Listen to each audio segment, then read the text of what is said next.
Kenya enjoys trade benefits that come with its strategic location on East Africa's coastline, with a developed port which also serves the neighboring countries. Despite its location, Kenya's trade deficit is over 60 billion Kenya shillings. Kenya is very well located. Again, we could compliment the government, signed a lot of agreements with, like now the COMESA, AGOA, East African Community. So these foreign organizations or these foreign firms want to take advantage of the opportunities that the country offers. Kenya's trade deficit can be attributed to, one, the fact that we are a net importer. We are a net importer because the value of the goods that we import tend to be, or rather the kind of goods we import tend to be the high value capital goods.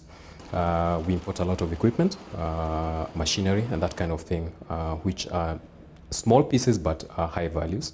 The other thing is that we are net petroleum importer.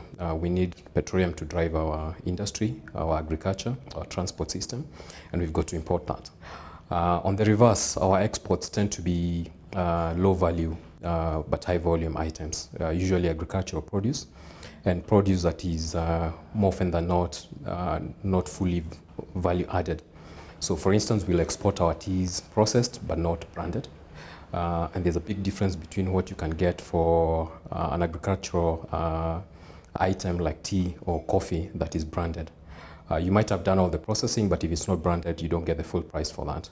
So that is one of the big contributors, or I would actually say that's the biggest contributor to the trade deficit that we're currently experiencing.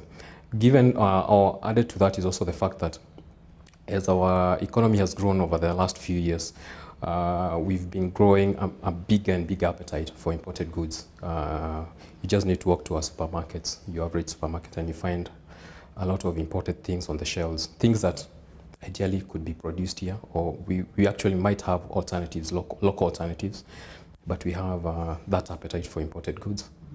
Kenya is renowned for export of its high-quality products from tea, coffee and the horticultural sectors, which cumulatively contribute to over 40% of the total GDP.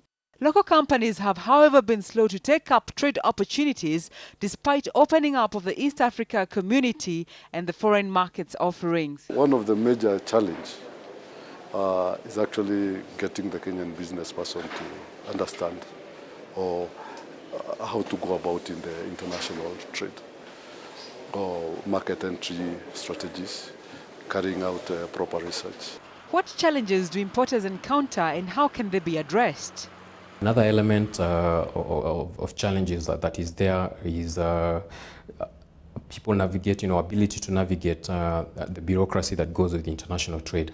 Not everyone is well versed, especially for first-time participants in international trade, on, for instance, the customs procedures in various countries. They're not all the same, and getting to know or to understand those is usually a challenge to a lot of people.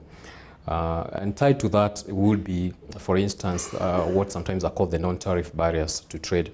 So, for instance, sanitation, quality requirements for an exporter, Kenyan exporter.